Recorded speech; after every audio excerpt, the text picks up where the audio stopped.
ፋኖ አደረጃጀቶች ወደ አንድ መተው የአማራ ፋኖ ብሔራዊ ንቅናቄ በሚል መጠሪያ በይፋ መመስረታቸውን አስታውቋል። የንቅናቄው መመስረት ትግሉን ያፋጥነዋል፣ የአገዛዙን እድሜም ያሳጥሯል ተብሎ ይጠበቃል። ተስፋ ያደረጉ የአማራ ተወላጆች እንደዚሁም ትግሉን የሚደግፉ ኢትዮጵያውያንም የደስታ ስሜታቸውን እየገለጹ ነው። አመራር መርጦ ወደ ስራ መግባቱንም ንቅናቄው አስታውቋል። የመጀመሪያውን የፖሊት ቢሮ ስብሰባ በዛሬው ዕለት ማከናወኑን አስታውቋል። በአመሰራረቱና በአንዳንድ ጉዳዮች ዙሪያ ከአማራ ፋኖ ብሔራዊ ንቅናቄ ተቀዳሚ ምክትል ሊቀመንበር ከአርበኛ መከታው ማሞ ጋር አጠር ያለ ቆይታ እናደርጋለን። በጣም አመሰግናለሁ አርበኛ መከታ ማሞ። እንግዲህ ብዙ ስራ አለባቸው። የተወሰኑ ደቂቃዎችን ከስራ ላይ ወስጄ ነው እንግዲህ አስተያየት እንድትሰጠኝ የጋበዝኩ። በቅድሚያ እንኳን ደስ አላችሁ ለማለት እወዳለሁ። እንኳን ደስ አላችሁ። መልካም መሳይ።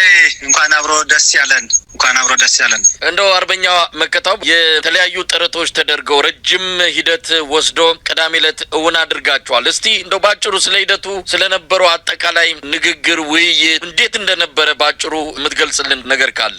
አመሰግናለሁ። እንግዲህ ያው ይታወቃል የአማራ ፋኖ ለብዙ ወራቶችን ያደረግንበት ሁኔታ አለ ይሄንን አንድነት ለማምጣት። ከዚህም አለፍ ብሎ በዚህ 3 እና 2 አመታት ውስጥ በሁለት ጎራ ሆነን ስንታገል ቆይተናል። ይህም ሁለት አይነት አደረጃጀት ያው ብዙ ውጣ ውረዶችን አስከፍሎናል። ነገር ግን የአማራን ህዝብ በአጭር ጊዜ የነበረውን አደጋና ያለበትን የህልውና ችግር ለመቅረፍ አንድ አማራዊና አንድ ድርጅት ፈጥረን አሁን ካለበት መከራ ለማውጣት በቅንነትና በመመካከር በጥቅሉ ያለንን የአንድነት ፍላጎት ሁላችንም ራሳችንን አሸንፈን የህዝባችንንና የሰራዊታችንን ስነ ልቦና በመረዳት እንዲሁም እዚህ መከራ ውስጥ የገባውን የአማራን ህዝብ ጭቆናና ግፍ እየተፈጸመበት ያለውን የአማራን ህዝብ በአጭር ጊዜ ከላው ላይ ለማላቀቅ ሁላችንም ራሳችንን ዝቅ አድርገን ቅድሚያ ለትግሉ ቅድሚያ ለህዝብ በመስጠት ህዝባችንም ሰራዊታችንም ሲጠይቀው የነበረውን አንድነት ለማምጣት እንዳልኩት በቅንነት በፍቅር ሁላችንንም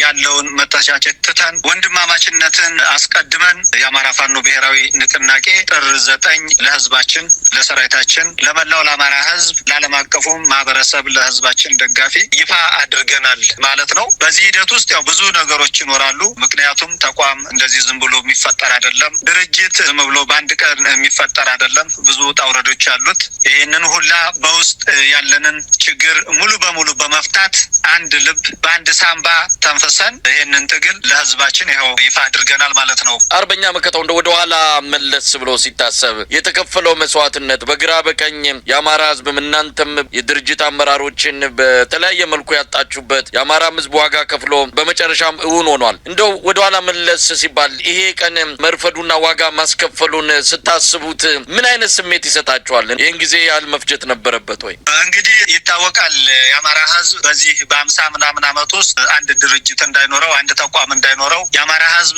ተበታትኖ እንዲቀርና እንዲሁም እንደ ባዕድና እንደ መጤ እንዲታይ ተደርጓል። በዚህ 50 ምናምን አመት ውስጥ ማለት ነው። የዚህን የ50 ምናምን አመት ሴራ በጣጥሶ በዚህ 2 አመትና 3 አመት ውስጥ አንድ ድርጅት መፍጠር ማለት ቀላል ነገር አይደለም። አማራ ሲባል ትልቅ ህዝብ ነው፣ ህግ አክባሪ ነው። አማራ እንግዲህ ታሪኩ ብዙ መዘርዘር ይቻላል። አንዳንድ የነበሩ የልዩነት መንገዶች መፈጠር የለባቸው ነበር። እነኚህ ሙሉ በሙሉ እናምናለን። ነገር ግን ከሴራው አገዛዙም እንዲሁም ደግሞ አማራ መስለው በስምም በመናገርም የአማራን ቋንቋ በማወቅ ሁሉ ነገር አማራ ሊመስሉ ይችላሉ። በብዙ የተተበተበን ሴራ በጣጥሰን ነው በዚህ 2 አመት ውስጥ ያመጣ ነው ማለት ነው። ይህ ሲባል በቀላል የሚመጣ አይደለም። ብዙ መስዋዕትነትን አስከፍሏል። ብዙ ነገሮችን አሳጥቶናል። ይህም እንዳለ ሆኖ ግን ከነበረበት የአማራ መከራና የአማራ ሲቃይ ከነበረበት ሴራና ትብትቦችን እንደ ሸረሪት ድር በየዙሪያው በየውስጡ ብዙ ያደሩ ሴራዎች ነበሩ። እነኛን በጣጥሶ መምጣት ቀላል አይደለም። ነገር ግን እንደ ህዝብ እንደ ታሪክም እንዳልኩት የአማራ ህዝብ ብዙ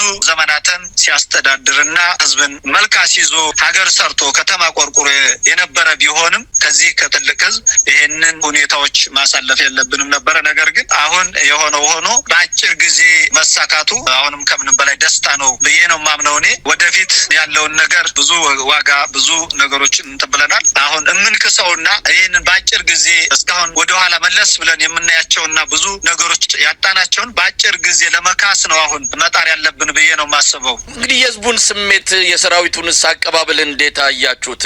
አንድም ግፊት የነበረው ከህዝቡ ነው፣ ሌላው ደግሞ ከራሳችሁ ሰራዊት ጭምር አንድ እንሁን እያሏችሁ ጫና ይፈጥሩባችሁ እንደነበረ እንከታተላለን። የህዝቡና ሰራዊቱን ስሜት እንዴት መግለጽ ይቻላል? በዚህ በአንድነቱ ምስረታ እውነት ለመናገር ሁላችንም ውስጣችን ያለው ስሜት ያለው ደስታ እንዳለው ሆኖ ግን የህዝቡንና የሰራዊቱን ደስታና ፍላጎት ደግሞ ስንመለከት ያው የሚያስለቅስ ነው። እውነት ለመናገር